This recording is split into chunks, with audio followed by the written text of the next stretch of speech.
On April 12, 1980, Samuel Doe led a military coup, killing President William R. Tolbert, Jr.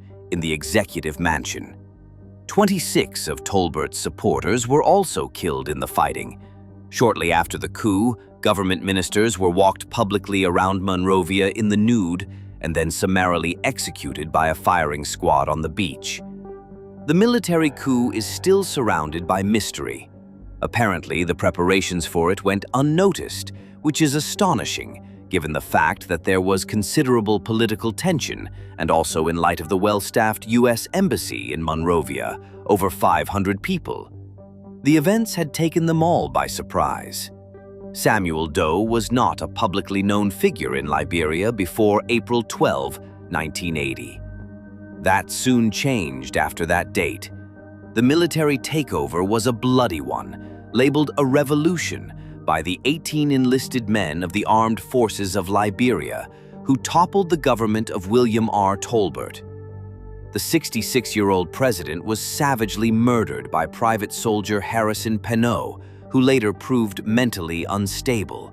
Before the end of the month, the entire cabinet had been put on trial and sentenced to death, with no right to be defended by a lawyer and no right to appeal to the verdict. 10 days later after the coup, Cecil Dennis, Minister of Foreign Affairs, and 12 other government officials were taken to a beach, a block south of the Barclay Army Barracks west of the Executive Mansion, and murdered in front of screaming crowds of jubilant indigenous Liberian citizens. It was a nightmarish scenario. Cecil Dennis faced death very bravely, staring at his killers while awaiting his fate. When he mouthed a prayer before being shot, a soldier loudly shouted, "You lie. You don't know God." After the order to fire was given, a drunken executioner may have winged him, but the other bullets missed altogether, splashing into the Atlantic Ocean behind him. He was the only person still alive after the first barrage of gunfire. 2 more soldiers finally approached and sprayed Cecil with an Uzi and pistol at point-blank range, hitting him in the face, body, and head until he was dead. Each man was later hit with 50 or 60 extra bullets by the drunken soldiers. This coup d'etat marked the end of the Americo-Liberian rule, which had lasted since independence. Liberia was a colony started by a private organization based in America, called the American Colonization Society.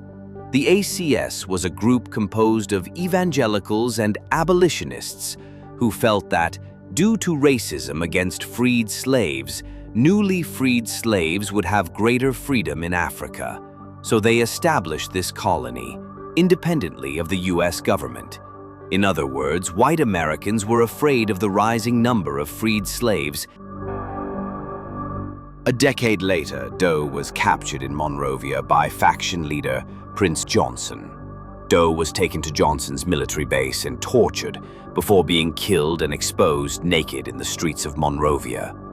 His ears were cut off, then some of his fingers and toes. The next day, the rest of his body was cut up, cooked, and eaten. The spectacle of his torture was videotaped and seen on news reports around the world.